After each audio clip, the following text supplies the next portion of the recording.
হ্যাঁ, আন্দোলন করে যাচ্ছে, কেউ ফিজিটিভ হয়ে বিদেশে বসে। আমরা ডিজিটাল বাংলাদেশ করেছি, সেই ডিজিটাল বাংলাদেশের বদৌলতে প্রতিদিন অনলাইনে আন্দোলন সংগ্রাম করেই যাচ্ছে, নির্দেশ দিয়েই যাচ্ছে। তো সেখানে তো প্রশ্ন আছে।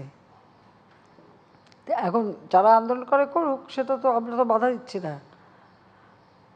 অবশ্য আমার মনে হয় আমাদের একটু নতুন পথ নিয়ে নেওয়ার একটা সম্ভাবনা দেখা দিয়েছে, যে আমরা যদি আমেরিকার স্টাইলে আন্দোলন বা আমাদের পুলিশকে যদি বলে দিই যে আমেরিকা পুলিশ যেভাবে মানে আন্দোলন থামায় সেটা অনুসরণ করতে পারে, সেটা করতে পারি। আমার মনে হয় পুলিশ এখন আমেরিকান পুলিশদের অনুসরণ করতে পারে, আমাদের পুলিশ। কারণ আমরা তো ধৈর্য ধরতে বলেছিলাম, সেই 28 অক্টোবরের কথা মনে আছে 2023 সালের।